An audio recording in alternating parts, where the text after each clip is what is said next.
The long-awaited sequel to Inside Out is finally upon us. And in Inside Out 2, we see a grown-up Riley now dealing with a whole bunch of new emotions. Admittedly, Bahir, I went into this with some level of apprehension because I think Inside Out is a perfect Pixar movie. It is one of their all-time greats. I think it's one of the smartest things they've ever done. And whether you're a kid or a grown-up, I think it hits you in different ways, in profound ways. And it actually makes you rethink the way you look at emotions, your reactions, your decisions. And it's all because of how they've kind of perceived that world of emotions. I was pleasantly surprised and excited by Inside Out 2 because they do what all great sequels should. They move the story along, they increase the stakes, they come up with clever new ways to approach that concept that they originated. And I love this movie. I think it's great. I think it's one of the best things they've done in many, many years. And it really surprised me. I don't know if I was very surprised, but I really enjoyed myself. This movie does raise the stakes. It moves the story forward. There's no repeat of the first one. We've got new emotions. Riley's in a new situation. She's a little older now. She's got other things to deal with. I really enjoyed it, but I feel like the first one was a bigger kick in the heart for me. Oh, interesting. And I will put it down simply to the fact that it was new. We had never seen emotions literally come to life that way. Comparatively, in that sense, for Inside Out to really sort of like hit me hard, I think it would have had to have done something completely impossible. So the reason I hold Inside Out 1 on a higher level than Inside Out 2 is because Inside Out 1 was new. That takes nothing away to how good Inside Out 2 is or how they've come to the point where Inside Out 2 is a story that's worth telling. That all still is a beautiful thing. It sings. It's a great film. I was laughing my chest off in this one.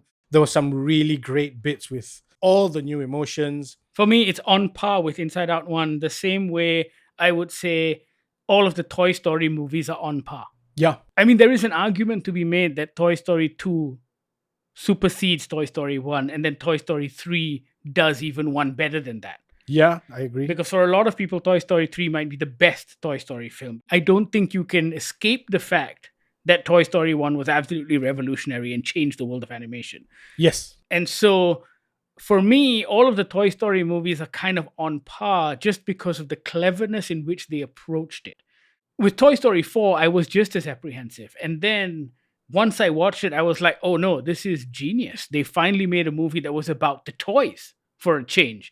And it was about the toys' inner life as opposed to the children having to deal with the loss of their toys. Looking at Pixar's previous couple of films, this is definitely the strongest because post Toy Story 4, it was Onward, which was fine, was good, but not top tier. I would have loved for Soul to be more in the human side as opposed to the spirit side. Also still very, very good.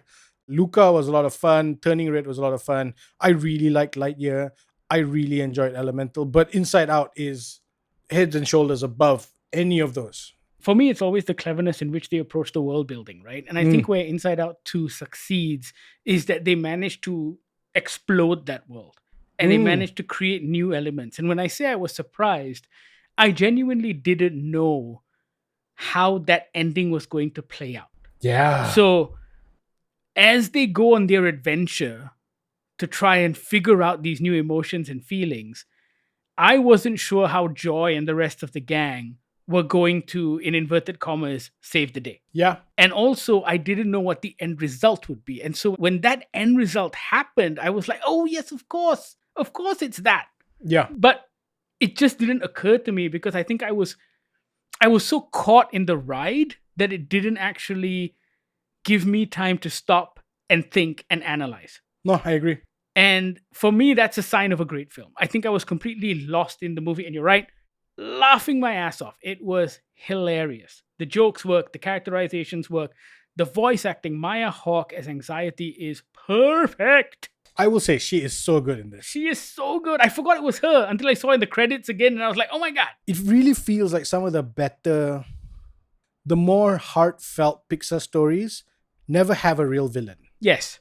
I love The Incredibles, and that has a villain. I love the Toy Stories because they have a villain. Like, Soul doesn't have a villain. Luca doesn't really have a villain. Turning Red doesn't have a villain. Inside Out 2 felt like, at first, there was a character that they had to defeat with Anxiety. Anxiety was really this, if you close one eye, you can see Anxiety as the villain of the piece, but she's not. Which is also what Anxiety is to most of us. Yes, anxiety is something that needs to be reined in, that needs to be dealt with, not just ignored and pushed out and jailed out. And I think that bigger picture is beautiful. I don't know many outfits that could tell substantial stories like this without having that kind of villainous conflict. Turning Red, Elemental, Soul, Onward, Coco. Finding Nemo,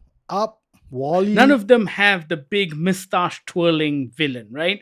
And yet these are stories that are entirely rooted in these characters finding themselves and each other. And it's really, really clever writing. It's amazing as well. Like, they do this phenomenal thing. Like, the original Inside Out was 9 years ago. It came out in 2015. And obviously that means there's a generation of youth who've never seen it, or at least whose parents have not raised them well and made them watch it. And what you have is, at the very beginning of the film, like 2 or 3 minutes into the film, they take a pause, a very clever pause, mind you, to recap on who everyone is in the movie. And I thought that was brilliant. You just get it out of the way very quickly. You introduce it to the kids who've never seen the first movie, and boom, we're off to the races. It's a new movie, new story. Everything is happening. And I thought that's some very smart writing right there. Although I will say, if you've never seen Inside Out 1, you should watch it before you watch this. I think so. It's not that you can't watch Inside Out 2 without having seen the first one, but the first one really gives you a good reason to understand why joy is the way joy is, and why disgust and sadness and anger are all the way they are before you step into this. There are some interesting concepts that are raised in this movie, and I don't want to give anything away, so I won't necessarily talk about what they are, but I just want to talk about the impact they have. Like, as you're watching this movie, the new emotions, which you may have seen already in the trailer, right? There's anxiety, embarrassment, ennui, and envy. And what's clever about the way they execute all of this is that none of them are portrayed to be bad emotions. Yes. And it's just like the first movie where Joy discovered that sadness, despair, happiness, all of these things need to kind of work together. The message here is different. It's not that all of these things have to work together. It's that we are equipped as human beings with the power to work through these things. Yeah, that these emotions are natural, that we all go through them, and you have to deal with it. Exactly. Not just hide from it, get angry with it. Or be overwhelmed by it. Or be right? overwhelmed by it. Yes, correct. And I think that's the real powerful message of the movie, especially for kids who are growing up. And we spoke about this as we were stepping out of the cinema, in that these movies tend to be perfect for people who are of the same age as Riley in the film. So if your kid is 10 years old, then maybe Inside Out is a great movie for that kid to watch because they can relate to it on a different level. And then as your kid enters his or her teenage years, then Inside Out 2 might speak to them on a different level. And I think that is brilliant in the way they've structured that. Yeah, I agree. For me, this is the kind of tier 1 filmmaking that Pixar does best. And it's very rare that companies can pull off sequels as well. Also, it's very rare that you can pull off a sequel this well, this far after the original. To be fair, though, I think Pixar has always given, partly due to the fact that how long it takes to make these movies. Sure, yes, of course. To be fair, Pixar has always given a lot of breathing room between their movies and their sequels. Like, Toy Story was 95, Toy Story 2 was 99, Toy Story 3 was 2010. Finding Nemo was 2003. Finding Dory is 2016. Yeah, and then Toy Story 4 came 9 years after Toy Story 3. And I think, at least from the books I've read about Pixar, if all of that still holds true, it means that they really spend the time trying to come up with a story that works. So it's not just a shameless cash grab. It's not just a story that works. I feel like from the stuff that I've seen about the Pixar Brain Trust, it's always a question of, is it a story worth telling? I mean, that's a question we always ask ourselves when we review any movie, right? Was this a movie worth making? Was this a story worth telling? Did I gain anything from this? And when we say things like that, we don't just mean life lessons. We also mean fun, entertainment, happiness, joy. Entertainment is a good excuse to make something. But when there's entertainment backed by heart and good storytelling and good characters and a life lesson that a 12-year-old can take away, I mean, that's the fucking grand slam lah. Correct. It's good. It's good. I think it's well worth your time. I think it's well worth your kids' time.